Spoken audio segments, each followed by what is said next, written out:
Good morning, everybody. It's absolutely great to see you, and thank you so much for Sam and Jen for the invitation. I should say before I start, the heating is broken in our office. I have about 20 layers on. If you see me starting to strip off, it is purely because I've overestimated how many I need. But this morning, as Sam said, I am focusing on commercial sexual exploitation and the needs and experiences of women who have been involved and the work that we have been able to do around lived experience with them. I'm very aware that I have a very short time this morning. So I'm Irish. I have a gift of the gab. It is genetic, but I will do my best to keep to time. If not, I'll get an evil glare from Sam, so she'll keep me right. So in the short time this morning, I want to talk about some of the challenges that there can be for women involved in CSE, commercial sexual exploitation, in terms of being engaged in lived experience work. Some examples of how we have kind of managed that and what we have tried to do with that, and then some of those kind of reflections and learnings that we have had from those experiences. And I think I would like to start off by, for women who are involved in CSE and commercial sexual exploitation, that there is a number of women who have been consulted over the years and over the decades, and that they haven't seen any progress from their voice being used, their experiences being used and being shared. So I think it's really important that for women in CSE, they very often feel overlooked, marginalised and sidelined, and that they're not included in work that happens in Scotland around violence against women and much broader. So I'm saying that this is I think a really important point for us to kind of consider how we can ensure that women involved in commercial sexual exploitation are considered and included.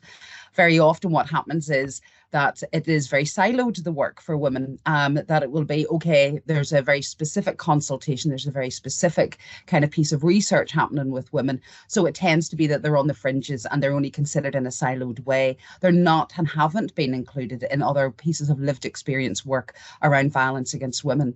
And I will say that I remember once saying, oh, have you thought about how to include women in CSE in that piece of work? And I was told, oh, could we just set up a wee survey for them then?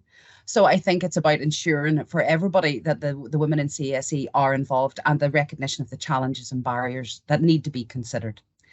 So if we think about the women in CSE and those kind of barriers and challenges, and work that we have done through the Encompass Network and other pieces of work directly with women, we know that they lead incredibly complex lives at times with issues and backgrounds, high levels of trauma, post-traumatic stress disorder, and that has an impact on how they engage with services, but also their capacity and their availability in many ways to engage with lived experience work.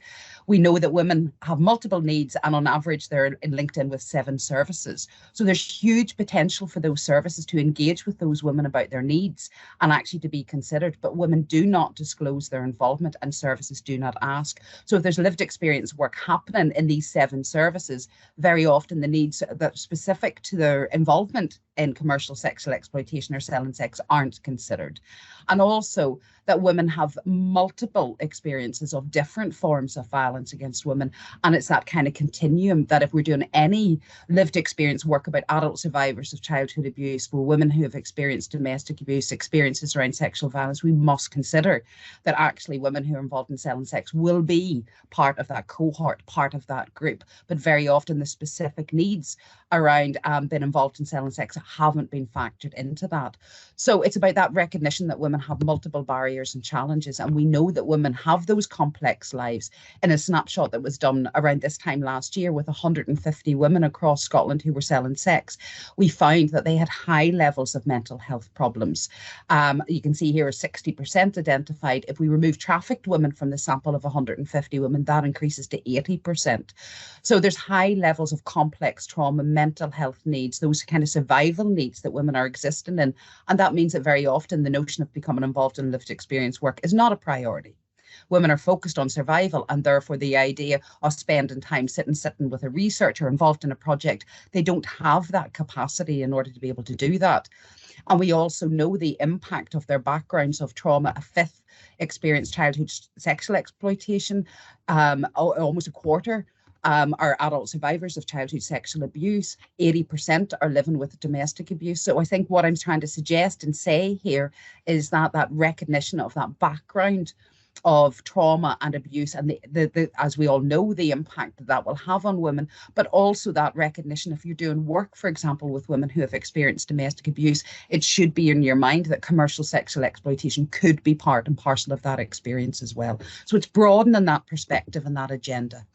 And I think it is that recognition that, you know, as we'll have in the other deep dive workshops, it's for women, they have high levels of trauma, and therefore to be involved in this work needs to be incredibly safe, but also it needs to be incredibly boundaried in many ways for the women to be able to open up and talk about those experiences.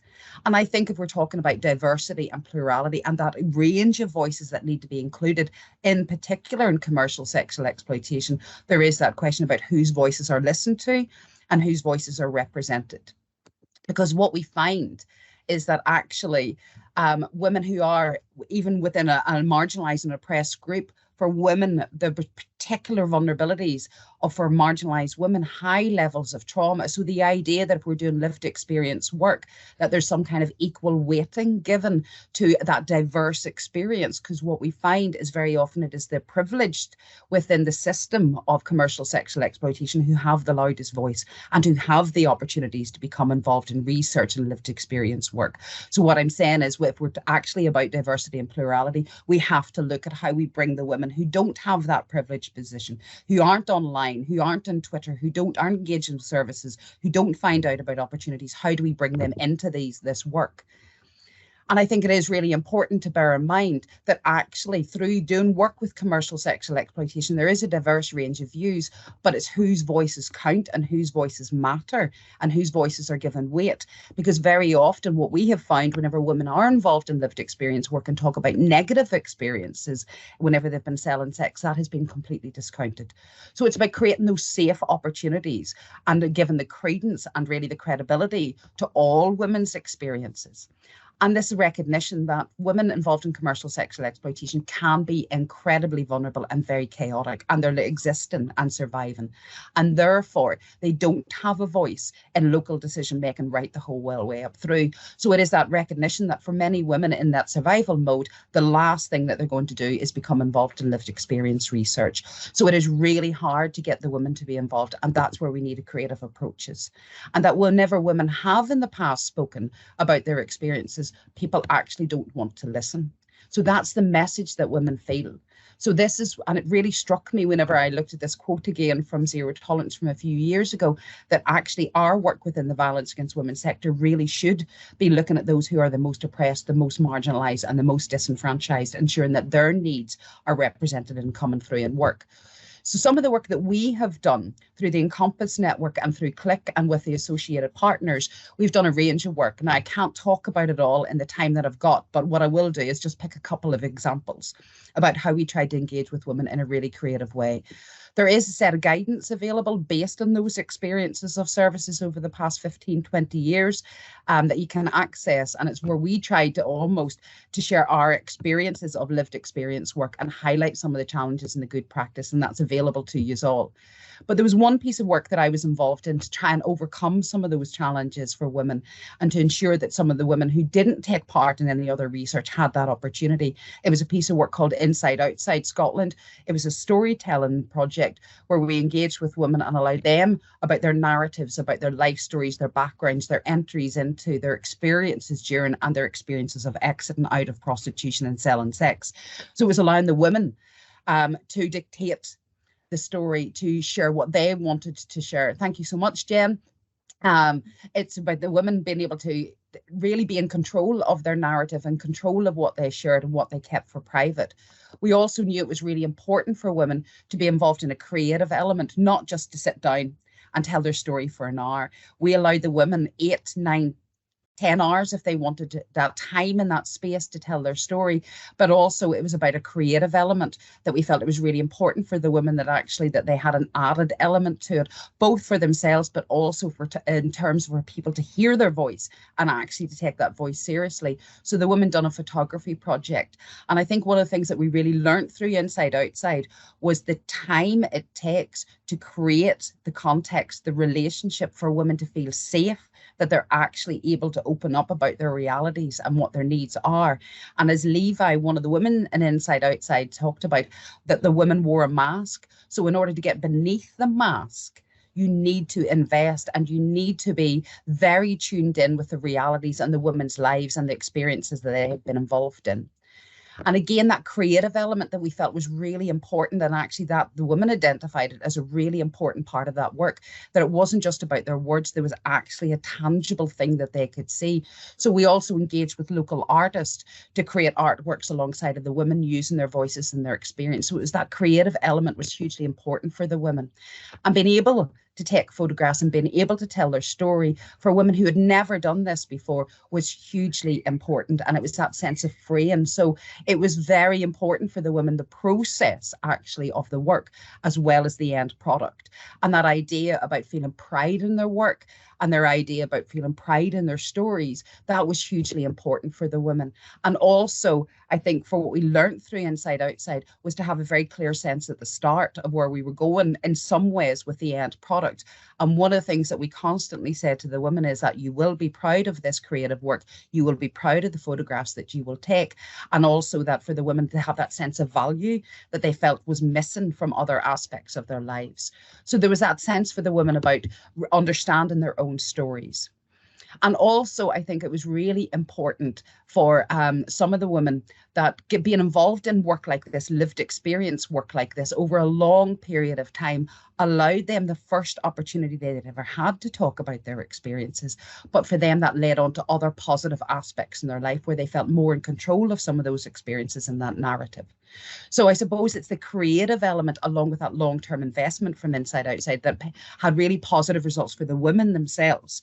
They felt incredibly proud to see their photographs exhibited in the Scottish Parliament and on tour around Scotland as a form of public education.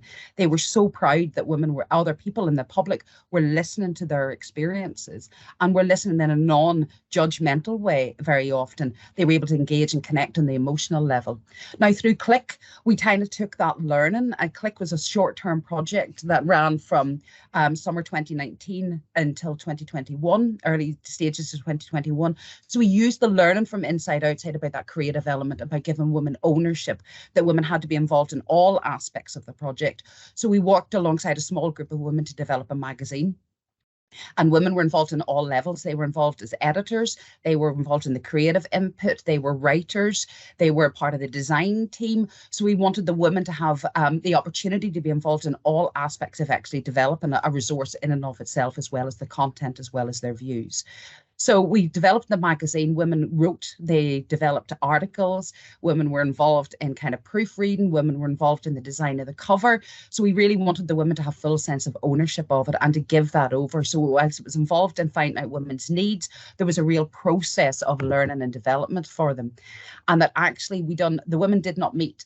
So that a lot of it was developed online, but the women really talked about actually the process of being involved in a group, anonymously involved in a group. They found that really challenging, but very beneficial. But also it kind of triggered some of the dynamics for women in terms of being able to make decisions about their self-esteem, about having a voice. And that was what we used the process to work through some of those issues with the women. So actually it was part of looking at, well, why are you feeling like this? And therefore what supports need to be put in place. But also it was that sense of connection for the women, that they were able to connect and hear other women's experiences was hugely useful. So I think for us, it is that sense about, and I know it's been covered in other pieces of work, but it's that sense about recognizing that the women need to be in control and have that power and have that voice, being able to make the decisions. We found it was really important in this work and lived experience work with women, selling sex, to be mindful of the language and the terminology that is used. That if we found that by inviting women to be part of the work with the terminology that have you been involved in selling or exchanging sex, instead of applying a label like, are you a sex worker? Are you a prostitute? Are you a lap dancer? To have a very open terminology meant that many more women felt that they could step in and become involved in some of the work. That open recruitment is hugely important because within Compass Network, the specialist frontline services, we get swamped with requests. So can you find some women to take part in a piece of research? Can you find 5 women who are adult survivors? So these are frontline services under capacity. So we need other people to be involved in recruitment and sharing and kind of engaging with women and letting women know about opportunities for lived experience engagement work that otherwise they wouldn't. So not just relying on specialist services, having a much broader. Be aware, I think that it's hugely important given that commercial sexual exploitation can be a highly contested topic, but be aware that there's going to be a variety of opinions, but to have that credibility in terms of how you report those differences of opinion, have opportunities for different levels of participation. That what we found was there was almost work needed to happen with some women before they were able to become involved in lived experience work, but also that levels for some women that they could be involved in this level, just participating, but for some women to have the opportunity to become involved in curating exhibitions, to be involved in the design and the publication of resources. So to have that level that women could move up through, but it also meant that they weren't feeling under pressure to commit for a very huge long-term piece of work that they may not be able to sustain given the levels of trauma. Also to recognize those really complex relationships. You know, people will contact me and say, can you get a wee focus group pulled together of women who've been involved in prostitution? Well, women involved in the sex industry, the feedback we have had and the women that Encompass works with is that they do not want to be in a room with other women who have a similar experience because of the complex relationships, connections, and a history that they may have together. So a lot of this work has to be done on an individual basis. That we felt that relationships were key to get beyond the mask. That we, in our experience, I literally have sent in a room with a researcher who was speaking to women, and what they said to that researcher was absolutely not what I knew the reality was. But the researcher was seeing the mask and hearing the mask, and actually if we want that real diverse experience to come through, we need to look beyond it and create the opportunities for it to be incredibly flexible. Oh my word. The time frame that I had allowed for inside outside was 6 months. And whenever you're working with women with complex trauma, with complex lives, like you need to triple that in order to really allow women to engage and to understand the demands and pressures that they'll be on, and being very open and honest. We decided right from the get-go with Inside Outside that we would share our learning as we were going along. So we set up a blog, and actually the women involved found that hugely important, where they were part of this project and they could see other people outside of the work becoming involved. So we would say that work with the women at their pace, very understanding with women in commercial sexual exploitation about the complex lives, about the absolute need for anonymity. And that is a huge challenge in lived experience work. That the prime concern for a lot of the women was, will anybody find out? So it is about managing that and creating those safe ways for it. And also, I think what was hugely important, and coming back to Candy's quote at the start, was that for women involved in commercial sexual exploitation, they feel that their needs are not represented and heard. And therefore, it's hugely important to feed back to them where, if any, changes resulted out of what they'd done. Because for women involved in commercial sexual exploitation, they don't see themselves within the violence against women sector, and they don't see themselves represented more broadly. So the real challenge is creating those safe spaces where women can feel that they can enter into, that they're going to be invested in, that they're going to be valued, and actually that their voice does matter. So I'd like to thank all of the women who've been involved in the work, many different pieces of work that I've not been able to showcase over the years, because they have really taught us in many ways how we need to be doing lived experience work with them. So thank you very much for the opportunity to share the needs and the kind of experiences that we have had with women involved in selling sex.